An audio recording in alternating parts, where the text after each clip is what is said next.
So, what's new? Well, we might be eating sweet corn on the cob for Thanksgiving. Things are looking beautiful there. Got multiple ears on the stalks. Gracie's enjoying the newly mown front yard. Right, girl? Huh? You my good kitty. Yeah, you are. She wants to be part of today's video. Right. Also new, we have Ellen's shed. Gracie approves. She says yes, it is a very good shed. I really do like this shed. Yeah. She's been supervising the entire project. Kevin, one of the YouTube viewers, has put most of this together for me. Originally, it was supposed to be that he was going to team up with me and we were going to do this. And, well, the first couple days moving heavy siding, I pulled my back out. It's still out, and so Kevin ended up doing most of it. This over here will be for Ellen working on potting her orchids. Second table behind the door over there. I put in some solar LED bulbs for the meantime, but they're going to get replaced. I'm going to put a solar panel up here for her. Pretty neat, huh? Approximately, this is what $6,000 will buy you in materials these days. A 12 by 14 shed, fully painted. And one happy cat that follows me everywhere I go, right, Gracie? She says, I want to be part of this video. You've been leaving me out of the videos lately. Aside from sweet corn and new sheds, everybody seems to be calling it a she shed because it was made for Ellen. She wants a place to store various types of things, different holiday decorations and whatever, knickknacks, you know. And she also wants a place to work with her orchids, and so she wore me down. She's got her shed. But what else is new? Yes, let's see. Well, yesterday we had some viewers who were relatively new here from Washington drop in with some great Thai food from over by Hawaiian Ocean View. I guess they got some property over there up high towards the upper end on Mauna Loa. Great timing. I wish them well. That things are okay. I haven't heard much over on this end of the island about Mauna Loa since the 5.1 there a few weeks ago. We felt that one. I felt a few small ones. Apparently closer to the mountain, though, there's been a whole lot of small quakes, but nothing looks imminent at the moment. So yeah, so that happened. We got people moving in on the mountain. And then, of course, Thanksgiving is coming up. Next week is Thanksgiving. I'm not a big one on the whole pilgrim native story. You know, I have a feeling that if there is any truth to it, some of the natives are wishing these days that they hadn't fed them people. But whatever. Anytime that you can give thanks for anything, that's my opinion. And so this is a day that we've put aside to give thanks. And so, you know, in that general sense, I think it's a great time. It's tradition too, you know, there's tradition there. I don't have a lot of traditions myself, but as a boy, one of the things that I got involved with was preparing the holiday meals, and Thanksgiving was no exception. And so, you know, I was the master of turkey stuffing. You know, I was the kid that made the deviled eggs and so on. I used to beat up the pumpkin pie filling, and you know, all sorts of different things, because of course Mom was totally overwhelmed by all the guests that would come by and all the cooking she had to do. And so I was there, and once I got involved in those traditions, I kind of enjoy them. Yeah, I kind of enjoy them. So we're going to do Thanksgiving dinner. I don't have relatives here. And none seem to be traveling for the holidays, so we'll do what we usually do and invite the neighbors, invite friends over, invite anybody who doesn't know how to cook or whatever, Yeah, so we'll have a few guests. It's kind of returning back to normal there. With the COVID thing, things got really screwed up. We typically always did this sort of thing. Anyway, I was going through the menu, and telling Ellen what I was going to get out of the garden and what I was going to have to buy from the store so she could make a shopping trip out of it. And well, some years back, we had decided to use Roselle instead of cranberries. It's really good. I saw it originally called Florida cranberry sauce, and it's basically just water, sugar, and Roselle calyx boiled down. They have pectin in them. It will thick, as you cook it down.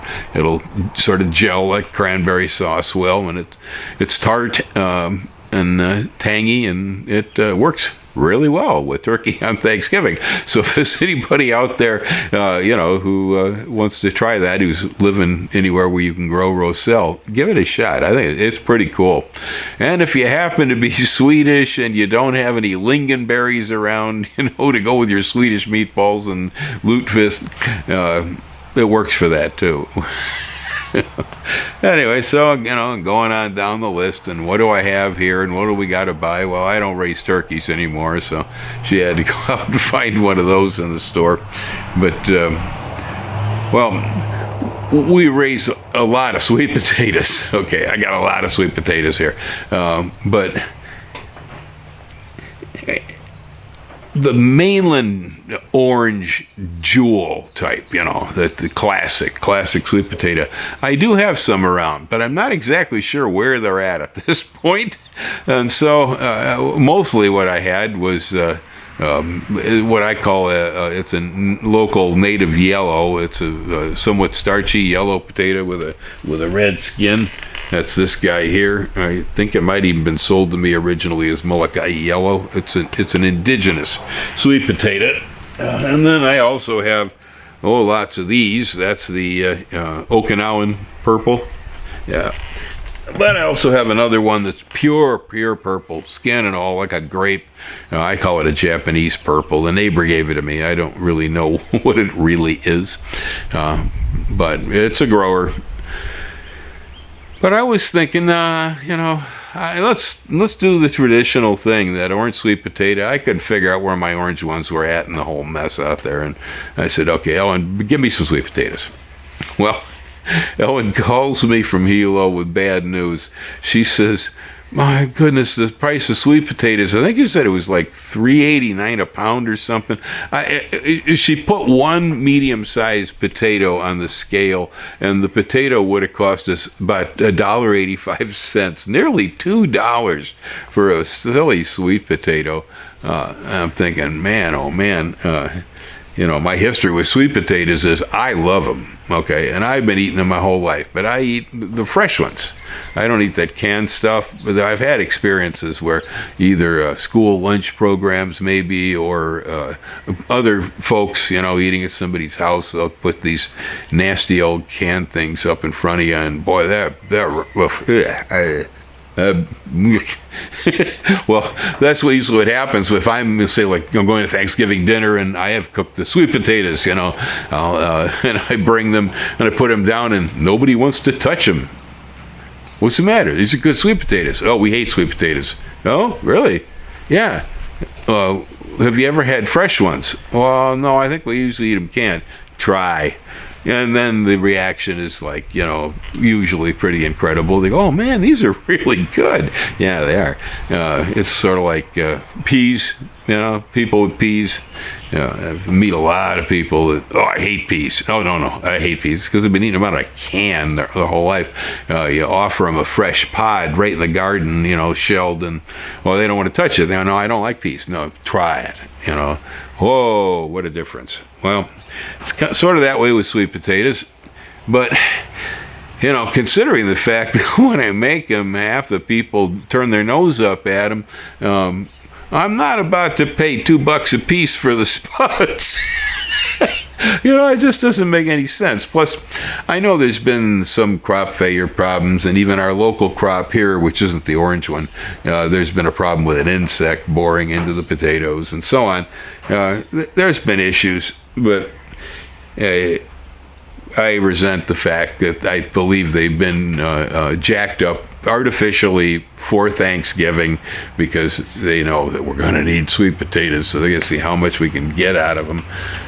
Well, that turned me. I said, okay, forget it. And so we're having Okinawan purple and Molokai yellow sweet potatoes for Thanksgiving. And I have a big patch out here, the purple ones, that I've hurt my back while building the building, and I really can't get to them. And so if there's anybody else out there that resents the fact that the price of sweet potatoes on this island has just gone nuts, I'm giving them away in return. Yes, when somebody got greedy, I'm going to get generous. That's the best thing I can think of doing. I got a whole bunch out there. Let me show them to you. So, in response to ridiculously overpriced sweet potatoes this year, I'm giving away sweet potatoes free. Yes, I must be crazy. I'm surrounded by purple sweet potatoes. If there's anybody out there watching the channel, living here on the island that wants some sweet potatoes for Thanksgiving, come on by. Well, there you go. I seldom spend much time complaining about pricing, but I just did, didn't I? But with this inflation that we're going through here, and all the screwy economic stuff, supply line breakdown and all that,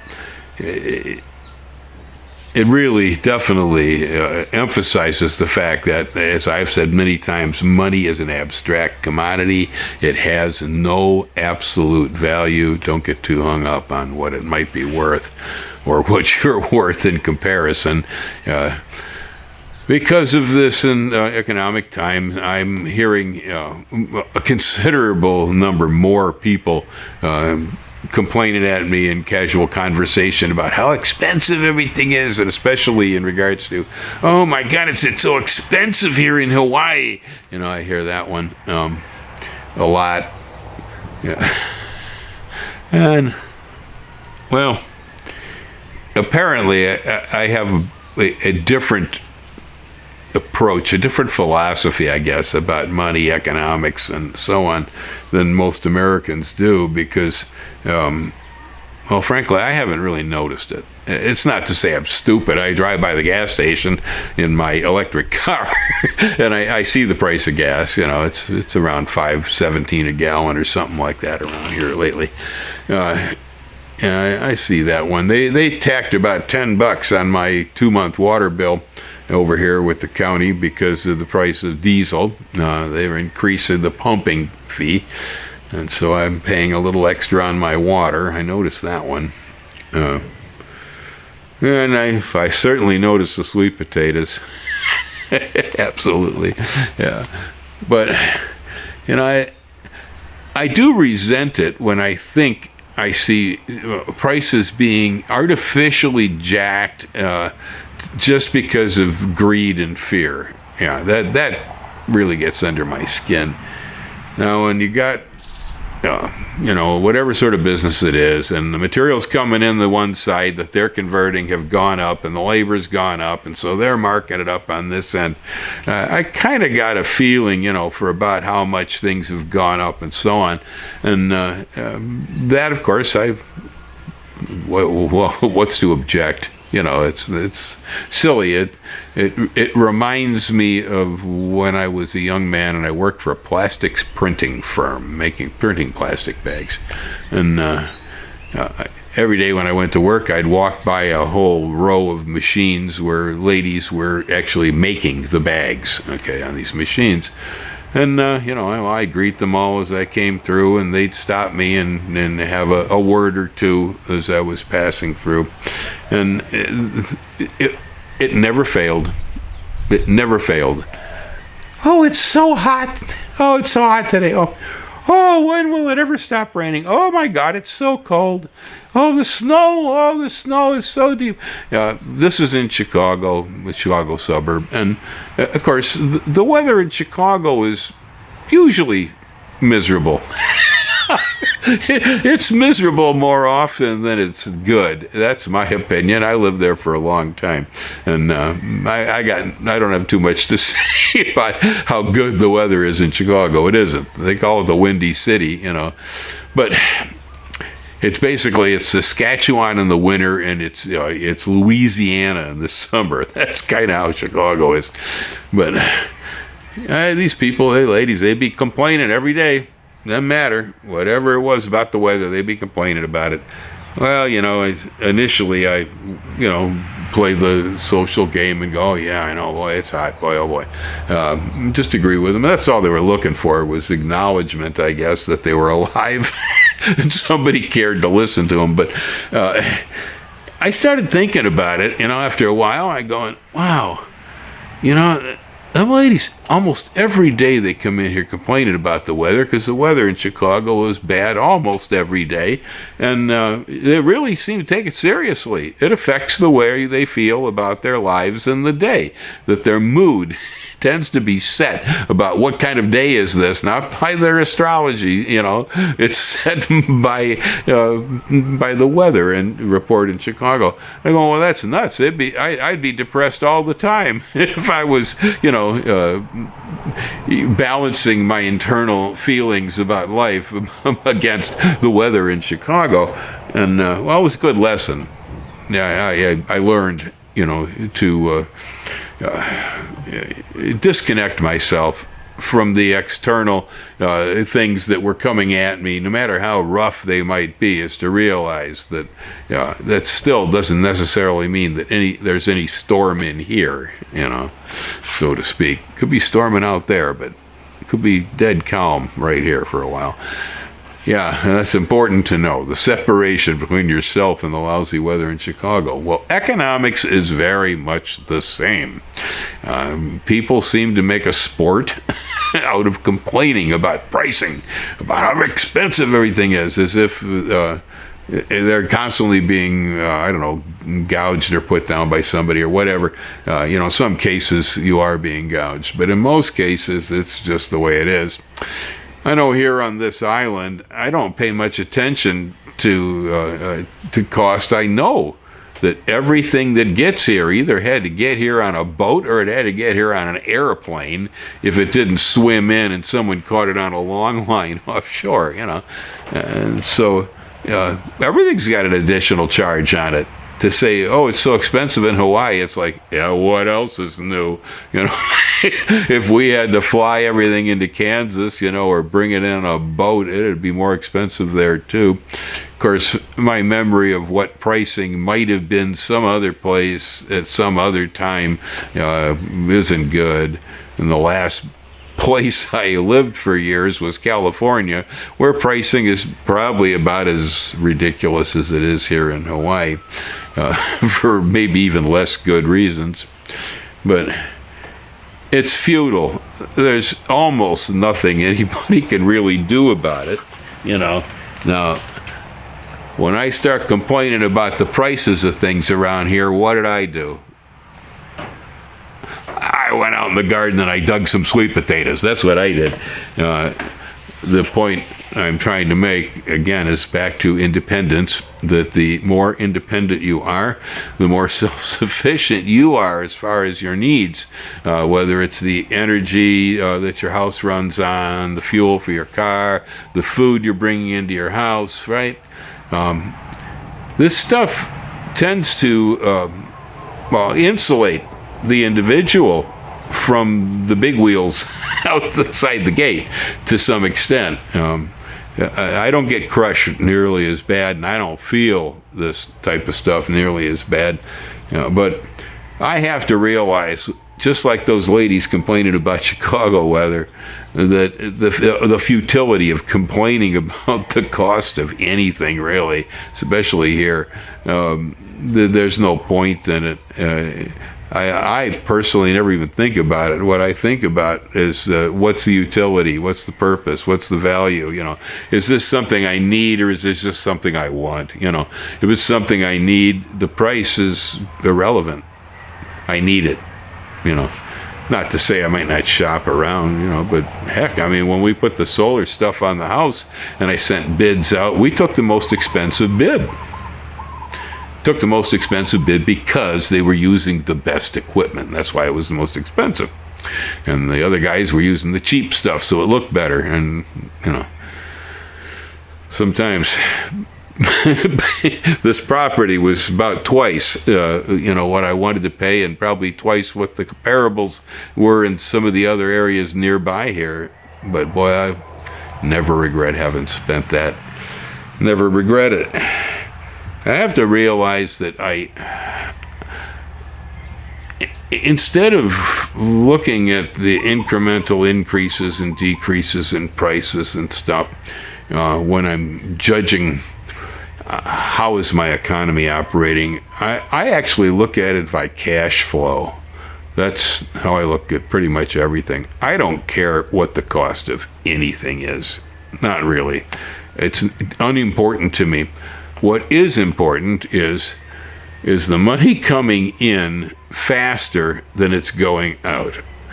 And if the cash flow is coming in and managing to maintain at least 33% ahead of what's going back out the door on the average, I don't care what costs are. Why should I?